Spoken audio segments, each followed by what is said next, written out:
Muy buenas. Seguimos en la Real Academia Nacional de Farmacia.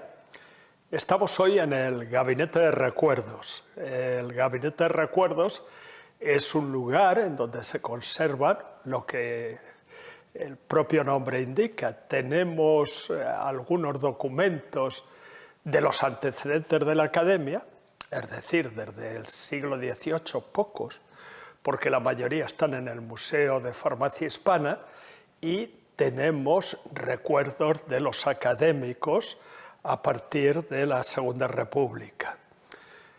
Tenemos hoy con nosotros a una personalidad de la que yo estoy muy satisfecho de que esté aquí, de que comparta un rato con nosotros, que es el doctor Feliciano Barrios. Y él nos va a hablar de la asistencia sanitaria a los naturales del reino. Don Feliciano es doctor en Derecho por la Universidad Complutense de Madrid, es catedrático de Historia del Derecho y de las instituciones de la Universidad de Castilla de la Mancha, fue decano fundador y hoy es decano honorario de la Facultad de Ciencias Jurídicas y Sociales de la Universidad de Castilla-La Mancha en Toledo. Es director y colegial de honor del Colegio Mayor Diego de Covarrubias, fue de la Universidad Complutense de Madrid, académico de número de la Real Academia Matritense de Heráldica y Genealogía y correspondiente de la Real Academia de Jurisprudencia. Es patrono de la Institución de Estudios Históricos y Hospitalarios de la Orden de Malta. Fue subdirector del Centro de Estudios Políticos y Constitucionales y secretario del Instituto Internacional de Historia del Derecho Indiano, vicecomisario de alguna de las exposiciones importantes que se hicieron en España, como la del mundo que vivió Cervantes. Es miembro del Consejo de Honor del Anuario de Historia del Derecho Español y luego tiene una serie de muy distinguidas premios, como es comendador de la Real y Distinguida Orden Española de Carlos III, comendador de la Orden Civil de Alfonso X el Sabio, Cruz Distinguida de Primera Clase de la Orden de San Raimundo de Peñafort, comendador de la Real Orden de la Estrella Polar, una condecoración sueca, y venera de la Orden Mexicana del Águila Azteca. Aparte de eso, fue Premio Nacional de Historia en el año 2016 y es cronista de la Villa de Madrid, lo cual está íntimamente relacionado con lo que hoy nos va a hablar. Sobre todo, entre sus cargos, desde mi punto de vista, es que es secretario de la Real Academia de Historia. Es un secretario, como muchos, muy admirado, pero sobre todo es un secretario muy querido por el resto de los académicos. Por lo cual, pues hoy yo me siento especialmente satisfecho de que esté con nosotros y quiero recordar que no es la primera vez que colabora en asuntos de la Fundación de Ciencias de la Salud, por lo cual le estamos muy agradecidos. Don Feliciano, ¿cuándo? Pues muchísimas gracias. El título de mi intervención es Los reinos en la corte, la asistencia sanitaria a sus naturales. Pero antes de entrar en el tema, yo quisiera que mis primeras palabras sean de agradecimiento a la Fundación de Ciencias de la Salud por la invitación que me ha hecho. Efectivamente, es la segunda vez que colaboro con ella, y a su coordinador, al coordinador de estas jornadas, que es el doctor Puerto Sarmiento, muy querido compañero de la Real Academia de la Historia y al que me unen pues lazos de amistad que van más allá de la pertenencia a un mismo cuerpo académico. Pero comencemos. En 1645, ya avanzado el reinado de Felipe IV, y cuando la monarquía se encontraba en una grave crisis, se edita en Granada un curioso libro que lleva por título Hospital Real de la Corte. del que es autor Francisco Bermúdez de Pedraza y que en ese momento fungía como canónigo y tesorero de la Catedral de Granada. Dedica la obra a otro canónigo, de Toledo esta vez, don Francisco Marín y Rodezno, inquisidor a la sazón de Granada. El título del libro parece conducirnos a una obra que tratara de un establecimiento asistencial de la Corte de España dedicado a la cura de los enfermos del cuerpo. Pero no, está dedicado a otros enfermos, estos de carácter espiritual y cuyos males procederían de los viciosos efectos de la corte, como nos dice el propio Bermúdez de Pedraza, quien nos expone los motivos para la fundación de este hospital y, como él mismo nos dice, es una metáfora, pues igual que hay un hospital de la corte fundado por los reyes para curar heridos del cuerpo, se forma el hospital de los heridos del ánimo. Distribuye el autor el metafórico establecimiento en 4 salas. La primera y la mayor es profiláctica, pues se dedica a preservar, nos dice, la próspera fortuna de los accidentes mortales de la adversa. En la segunda se curan las grandes caídas cortesanas con diversos remedios. En esta sala se alivia el sentimiento de los ministros jubilados, por ejemplo, dando a cada uno consuelo. Bueno, hay que tener en cuenta que la jubilación en el antiguo régimen no era un derecho, sino una gracia que administraba el monarca. La tercera es de convalecientes, dispensando remedios conservativos en 2 camas, en la primera para preservar la próspera fortuna y en la segunda curar los dolores que deja la adversa. La cuarta es para incurables y está destinada a aquellos a los que no aprovechan los remedios y están relajados al brazo miserable de la perpetua desdicha, como nos dice Bermúdez. Y la verdad es que estas salas de este hospital dedicado a curar los males del alma, pues están muy bien diseñadas y conducen a considerar a la corte también como un lugar que trae desgracia. Desgracia a aquellos que, llegando a Madrid con la intención de prosperar en la cercanía del monarca y obtener cargos y buenas situaciones, se encuentran con un fracaso. O bien se encuentran con que la corte ha acabado con sus bienes porque los han gastado en ellas y se encuentran también y tienen una situación de crisis financiera, cuando no de cataclismo económico.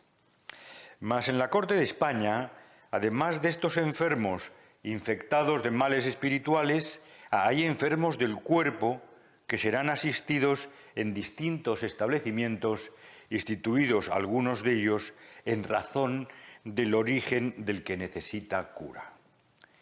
Las salas que imaginó Bermúdez de Pedraza las veremos también de manera real en edificios de un Madrid hoy desaparecido, pero del que trataremos de encontrar vestigios.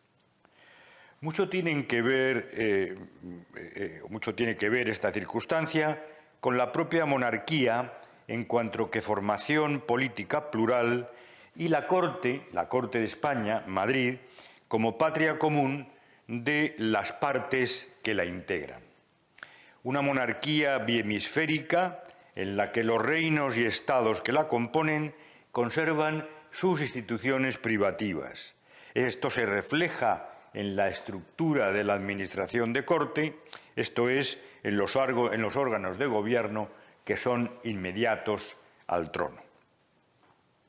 La mencionada administración de corte, residenciada en Madrid desde 1561 y donde permanecerá con el corto periodo vallisoletano de 1601-1606, estaba integrada fundamentalmente por una serie de consejos que gozaban de la nota de reales y supremos, también por juntas que ya fueran permanentes o ad hoc para un asunto concreto y una vez resuelto, pues desaparecían, y por secretarios, gozando estos de la condición de reales que les habilitaba para fungir en los distintos organismos sinodales. De los 13 consejos de la monarquía, 7 de ellos son los denominados consejos de los reinos: Castilla, la Cámara de Castilla, Aragón, Italia, Portugal, Flandes y Borgoña e Indias. Y mucho tendrán que ver estos órganos con nuestra historia. Durante un tiempo, el Consejo de Indias tuvo también su propia cámara, y en ese momento debemos añadir esta cámara al número de consejos de reinos.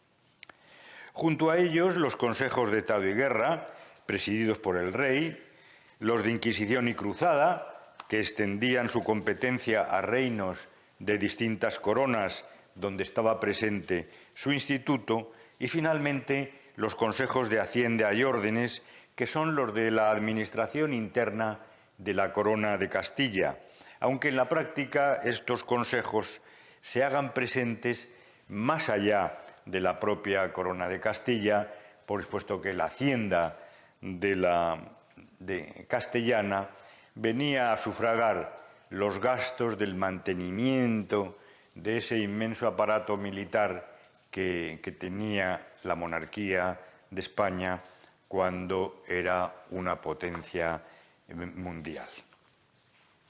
Bien, la acción tuitiva de la corona sobre sus vasallos se nos muestra también en el aspecto sanitario, aunque todavía quede muy lejos el estado del bienestar y la salud como derecho. La acción del Estado en el antiguo régimen cristalizará de esta manera en una administración sanitaria vinculada a los distintos órganos del gobierno de la monarquía. Algunos de ellos, de estos órganos, como el Real Protomedicato, que estaba creado con el fin de regular la profesión médica. Pero hoy no nos vamos a dedicar al Real Protomedicato. Y vayamos al objeto de mi intervención. Para ello, fijémonos antes en la Villa de Madrid, corte de la monarquía de España. Su población no pasaría de 20.000 habitantes en 1561, cuando llega a la corte, y llegaría a 142.000 al finalizar el reinado de Felipe IV. Durante los siglos XVI y XVII, mientras estuvo la corte en Madrid, a sus pobladores permanentes se añadiría una población flotante de muy heterogéneo carácter. Así encontramos servidores palatinos, visitantes temporales, pleiteantes en los tribunales de la corte y pretendientes a cargos. Estas dos últimas categorías eran vecinos no deseados y se hacían presentes en un número importante.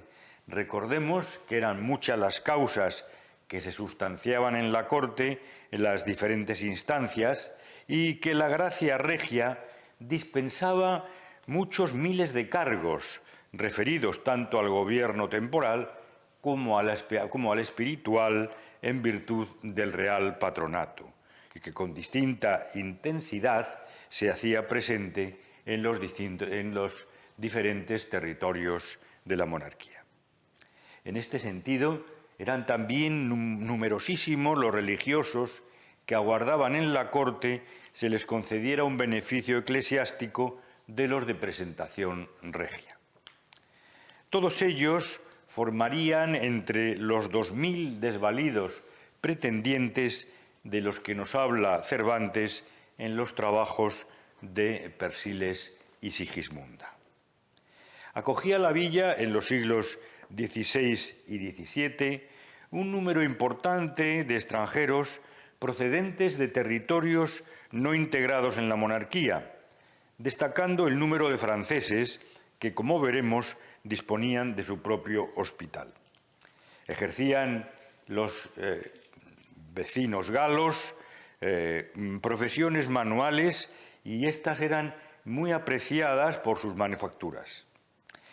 Esta presencia de extranjeros que veremos en Madrid a partir de 1561 acompañaba a la corte allá donde se encontrara, y una curiosa composición referida a Toledo en 1560, justamente un año de venir la corte a Madrid, nos habla de esta presencia de extranjeros en tono negativo.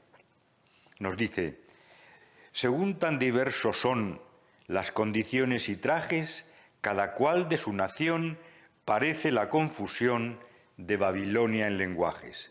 Españoles y franceses, y tudescos y alemanes, húngaros, sardos, ingleses, florentinos, ginoveses, valencianos, catalanes, lombardos, italianos, gallegos y portugueses, venecianos y romanos, turcos y napolitanos, navarros y aragoneses, y de otras muchas naciones, como arroyos a la mar, con diversas intenciones, embajadas, legaciones, todos, en fin, a medrar. Efectivamente, el medrar en la corte era el objetivo de muchos de estos eventuales habitantes de Madrid, que proceden, como vemos, de territorios de la monarquía y de territorios ajenos a ella. La población de Madrid, residente o estante, era atendida en distintos establecimientos cuando el enfermo no podía costearse cuidados médicos en su domicilio o encargar los medicamentos prescritos en una de las muchas boticas abiertas en la corte. Eran estos últimos establecimientos regentados por boticarios de la Real Casa que lucían en sus locales las armas del monarca, privilegio que correspondía a quienes tenían la condición de criados de la Real Casa.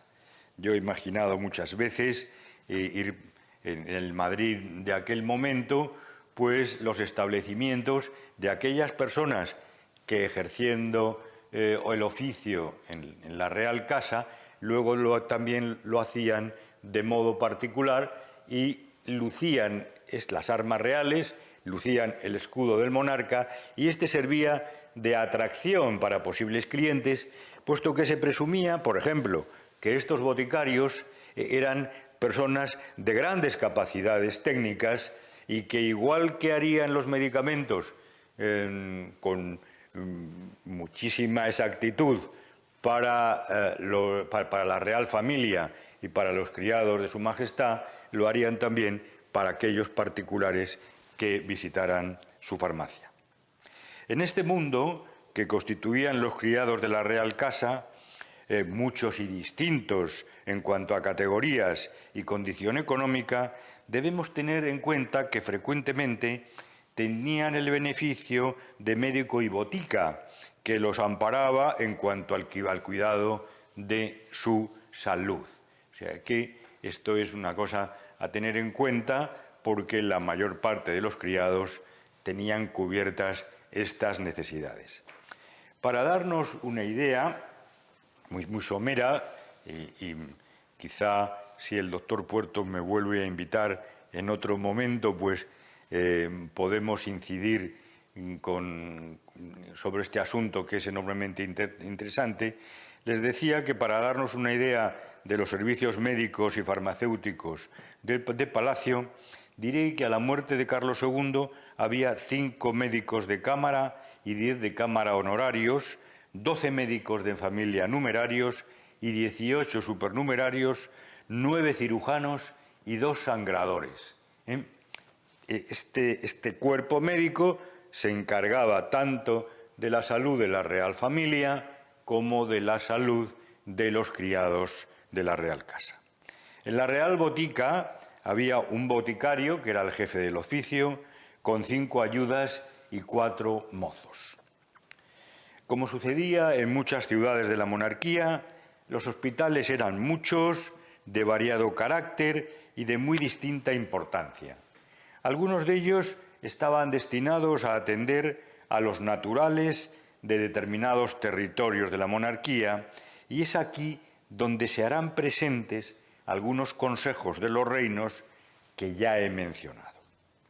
Pero antes de referirme a los hospitales, he de decir que los reales consejos actuaban en materia de salubridad con motivo de las pestes que acechaban la tranquilidad sanitaria de la villa.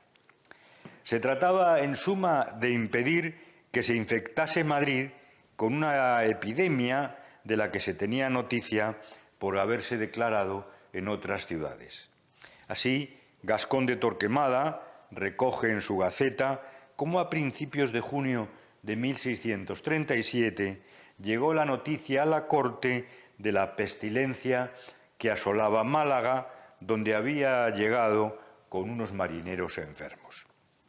De inmediato cundió la alarma en los reales consejos y se dispuso que 2 consejeros de todos los sínodos vigilaran las puertas de Madrid para que no entraran enfermos. Mayor detalle tenemos de lo sucedido en 1648, como nos ha transmitido León Pinelo.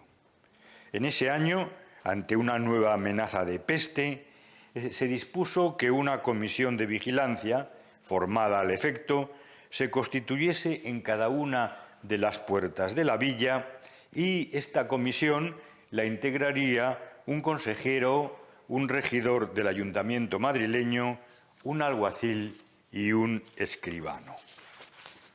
La distribución de puertas, en lo que hace a la presencia de los sinodales, fue la que sigue. El Consejo de Castilla se encargaría de la puerta de Toledo.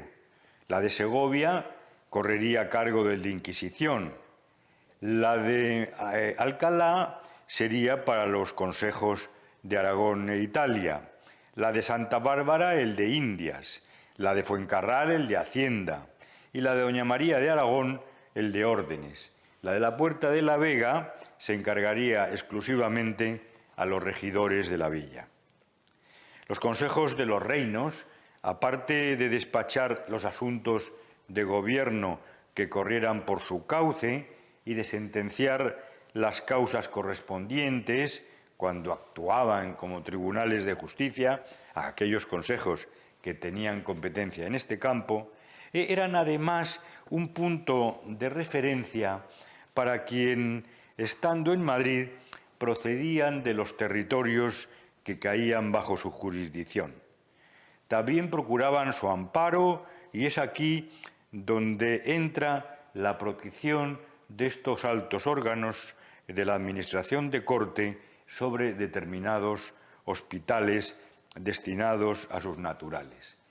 De alguna manera, estos consejos de reinos se convertían en la casa de llegada de estos naturales, que veían en los consejeros posibles protectores, que acudían ante dificultades administrativas. En suma, era un vínculo de relación entre los naturales de los reinos y la propia corte en la cual se encontraban, y donde el consejo del reino, que le era propio, tenía un papel muy importante en el organigrama administrativo.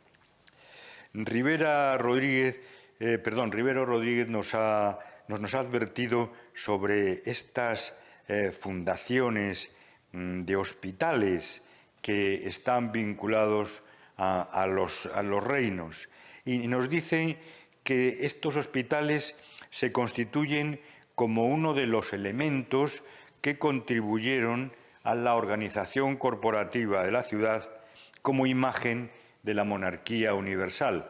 Y a mí esta observación me parece enormemente certera. Se trataba, en suma, de proteger a los naturales y de establecer establecimientos para su asistencia en caso de necesidad. Sobre estas instituciones nos dice Quintana: como la corte iba haciendo asiento en esta villa y concurrían a ella por esta causa de varios reinos, los extranjeros empezaron a hacer hospitales donde curar a los pobres enfermos de su nación. Esta nota de pobreza yo creo que es importante destacarla, porque quienes tenían medios no acudían en aquellos tiempos a estos hospitales, sino que se curaban en su casa y no tenían que estar dependiendo de la botica de una institución religiosa, sino que acudían a un boticario con farmacia abierta. Estos centros asistenciales se hallaban vinculados a una serie de instituciones religiosas, iglesias, capillas, conventos o piadosas, congregaciones y cofradías que estaban vinculadas de alguna manera a los consejos territoriales bajo cuya protección y, en su caso, gobierno se encontraban.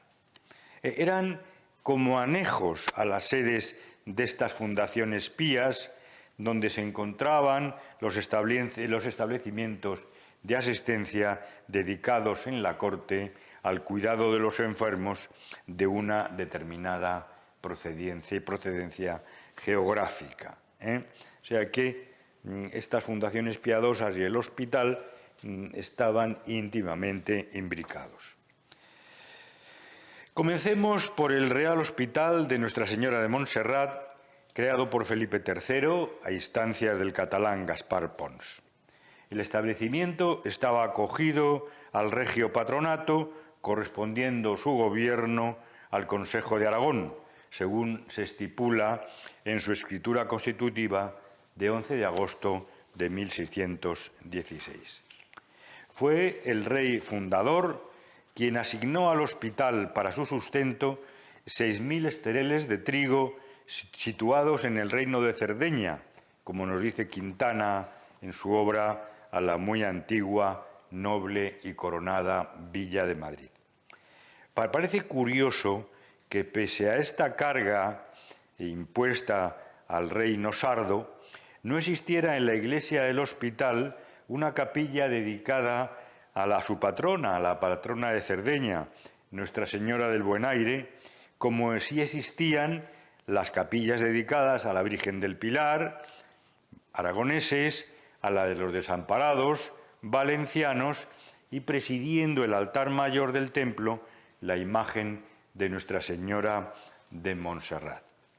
No obstante, he de decirles que la imagen de la celestial patrona de Cerdeña se veneraba no lejos de la plazuela de Antón Martín, donde estaba el Hospital de Montserrat, sino que su capilla estaba en el convento de la Merced Calzada, tan vinculado, por otra parte, a la Corona de Aragón y a su Supremo Consejo.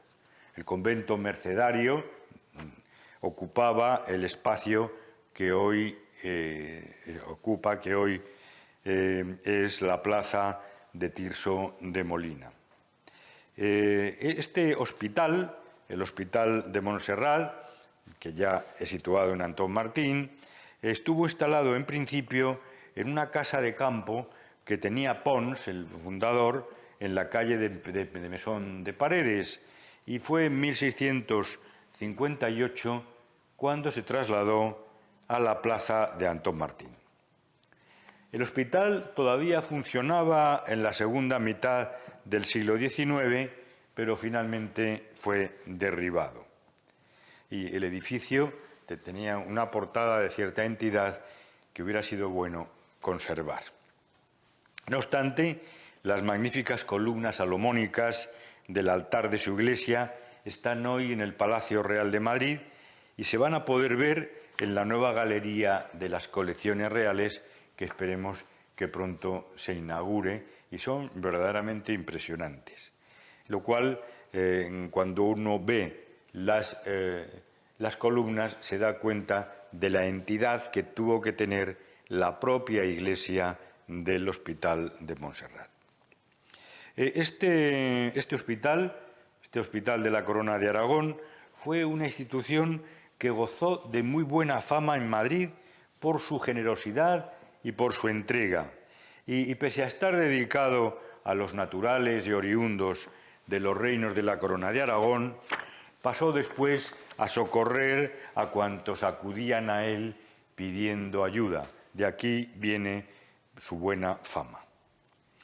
En el edificio que lo albergaba, pues predominaba el espacio eclesiástico, ya he avanzado algo, sobre el asistencial, siendo además la iglesia de Montserrat donde se celebraba todos los años el Consejo de Aragón la festividad de Nuestra Señora de Montserrat. Los italianos contaban con la iglesia y hospital de San Pedro y San Pablo, fundado este hospital por iniciativa particular en 1579. Quintana da como año de fundación 1598. A partir de un determinado momento, el Consejo de Italia tomaría la institución bajo su protección, amparándola económicamente y convirtiendo la iglesia del hospital, la iglesia de San Pedro y San Pablo, en uno de los espacios ceremoniales vinculados al organismo. Uno de sus regentes, en el Consejo había regentes por Sicilia, por Nápoles y por Milán, ostentaría el cargo de superintendente de las cuentas y asesor para su administración y gobierno. O sea que vemos a un consejero de Aragón en la administración del hospital. Correspondía su dirección, y aquí viene algo muy curioso, a un consejo integrado por 6 gobernadores procedentes de Nápoles, Milán, Sicilia, Roma, Florencia y Génova. Roma, Florencia y Génova no estaban dentro de la monarquía, con lo cual vemos que este hospital de italianos iba más allá de los territorios de la monarquía en la península itálica. Esta institución, como nos muestra claramente el origen de sus gobernadores, ejercía su amparo, y ya lo he avanzado, sobre los italianos súbditos del rey católico, pero también sobre otros originarios de aquella tierra, de aquella península. La historia de la adscripción de esta institución tiene un interés jurídico muy grande, pues ocasionó numerosas disputas con el nuncio y de este con el Reino de Italia tras producirse la unificación.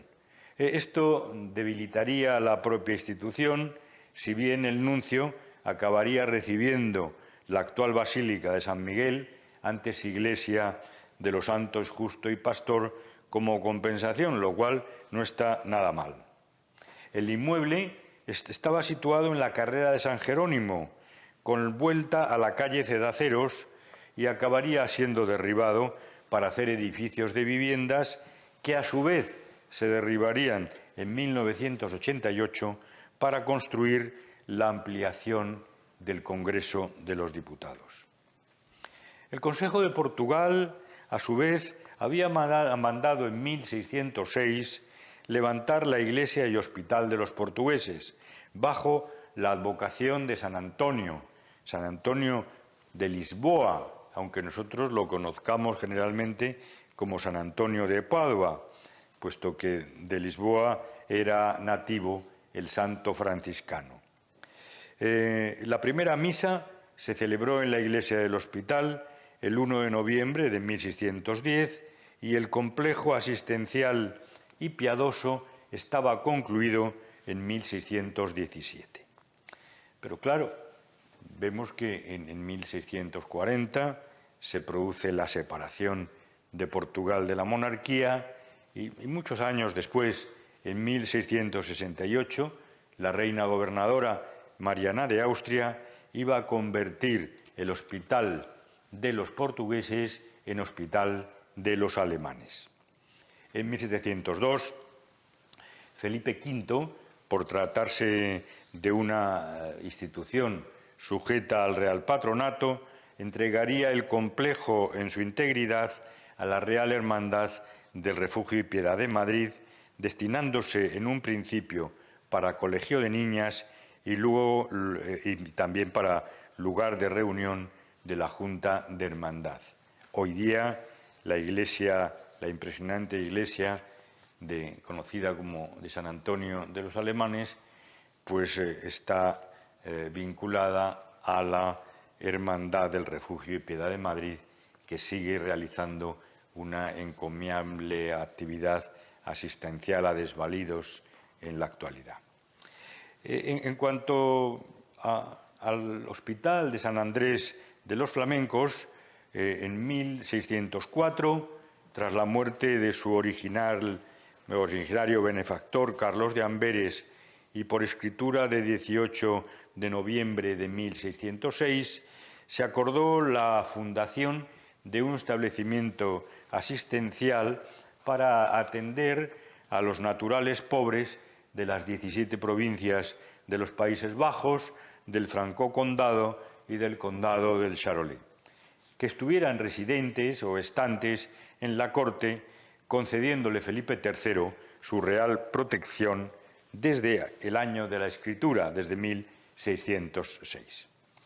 Estuvo instalado este hospital en la calle de San Marcos, con vuelta a la actual calle Barbieri, para trasladarse en 1884 a la calle de Claudio Cuello, donde hoy tiene su sede la Fundación Carlos de Amberes, donde se custodia el espléndido cuadro del Martirio de San Andrés, de Rubens, que estuvo antes en la capilla de su primitivo emplazamiento. En esta institución jugó el Consejo de Flandes y de Borgoña un importante papel de mediación ante la corona en todo cuanto concernía al hospital y a sus necesidades. La administración de la pía institución, según las constituciones de 10 de abril de 1613, autorizadas por el monarca en abril de 1616, corría a cargo de una junta formada por 10 diputados naturales u oriundos de las 17 provincias de los Países Bajos, cuyo mandato se establecía en 3 años con la posibilidad de ser elegidos y presididos por el capellán mayor del rey o, en su defecto, por el canciller de la Orden del Toisón de Oro o por el diputado de mayor antigüedad, actuando de secretario el greffier del Toisón de Oro. Y podía ser sustituido este último por persona idónea para ejercer el cargo con las condiciones establecidas en las citadas constituciones. Pero en Madrid residían muchas personas que no estaban vinculadas a estos territorios y para ello existía una institución que atendía a cuantos acudían a ella, aunque no era la única, que era el Hospital General de la Corte, que llegó a convertirse en uno de los más importantes centros asistenciales de la monarquía.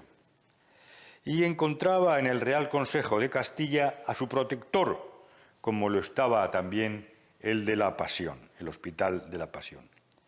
Se hallaba gobernado el Hospital de la Corte por una junta integrada por 3 consejeros de Castilla, el decano de la Sala de Alcaldes de Casa y Corte, el corregidor de Madrid, el vicario de la Villa y una serie de diputados, todos ellos notables madrileños. Procedía este hospital de la reducción que hizo Felipe II en 1580 de 5 pequeños hospitales que había en la villa: el Hospital de San Lázaro, el Hospital del Campo del Rey, el Hospital de San Ginés de los Caballeros, el Hospital de Nuestra Señora de la Paz y el Hospital de Convalecientes, aplicando el monarca las rentas de todos ellos al Hospital General ya creado y al de Nuestra Señora del Amor de Dios, llamado de Antón Martín y dedicado a enfermos contagiosos.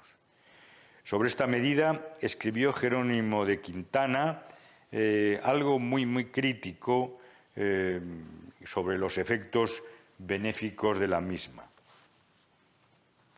Y también esta medida nos da cuenta de la proporción o de las proporciones que había ido tomando el Hospital General. Nos dice Quintana: y según después acá se ha visto, fue tan grande hierro cuanto la experiencia ha demostrado pues mejor se curarán y con más cuidado 12 o 20 enfermos en un hospital pequeño que 200 o 700 en otro mayor, por poderse acudir y servir con más puntualidad a los pocos que a los muchos. Como vemos, Quintana era más partidario de aquellos pequeños hospitales que de este gran hospital que había tomado ya una magnitud muy considerable. Se había encomendado este hospital general al hermano Bernardino de Obregón y al desaparecer también el de convalecientes, que era atendido por él y su congregación, fue trasladado en 1603 desde lo que luego sería el convento de Santa Catalina, junto a los Capuchinos del Prado, al camino de Atocha, a un edificio que entonces se construía gracias a una manda del cardenal Quiroga, muerto en 1594, y destinada en principio a un albergue para pobres. La aplicación a este hospital, no solamente de la manda de Quiroga, sino ahora de los caudales destinados por la villa a una ermita consagrada a San Roque, permitió mejorar el edificio y, por ejemplo, la iglesia ya estaba concluida en 1620. En 1656, el complejo hospitalario se amplió con una casa de convalecientes y al año siguiente con un cuarto para enfermos mentales. Ordenada su ampliación y reforma por Fernando VI, veremos que ya con Carlos III se concluiría el nuevo edificio capaz de albergar el considerable número de 800 camas. Para terminar este panorama de los establecimientos asistenciales radicados en la corte y destinados en principio a asistir a la población no castellana, mencionaré uno que, aunque no dedicado como los otros, que ya he citado, a súbditos de la monarquía, recordemos la excepción de lo que sucedía en el de los italianos, este hospital al que me referiré gozó de la protección de la reina doña Isabel de Borbón, primera esposa de Felipe IV. Me estoy refiriendo al Hospital de San Luis, rey de Francia, que se fundó para beneficio de los enfermos pobres de aquel reino por un capellán de honor de Felipe III en 1615. Quintana precisa que fue bendecida su iglesia el 3 de septiembre de 1617. Estaba situado en la calle de las Tres Cruces, inmediato a la actual Gran Vía, y en 1862 se construyó su segunda iglesia, trasladándose el hospital a la calle de Claudio Cuello. En el lugar del primitivo hospital se alza ahora el Teatro Príncipe. Y bueno, hemos paseado por el Madrid de los siglos XVI al XVIII, tomando como pretexto unos antiguos hospitales. En la mayor parte de los casos, la piqueta municipal pues, ha impedido que hoy los podamos conocer tal y como fueron. Muchas gracias. Muchísimas gracias, don Feliciano. Ya saben ustedes por qué tanto los académicos como sus alumnos gustan de escuchar a don Feliciano. Nos ha hecho un panorama en el cual no hay ni una sola gota de presentismo, es decir, nos ha dado una lección de historia, nos ha indicado pues, cómo era Madrid, cómo eran las instituciones, cómo eran los pobres, nos ha explicado cómo se atendía tanto a pobres como a ricos en muy poco tiempo y con un nivel de erudición impresionante. Nos ha mandado, como él ha dicho, a dar un paseo por Madrid entre los siglos XVI y XVIII, por lo cual, evidentemente, pues le estamos extraordinariamente agradecidos su intervención pues va a enriquecer el libro que vamos a publicar y este grupo de conferencias. Repito, le agradecemos mucho su presencia aquí y a todos ustedes les pedimos que continúen con nosotros en las próximas entregas de este ciclo. Muchas gracias.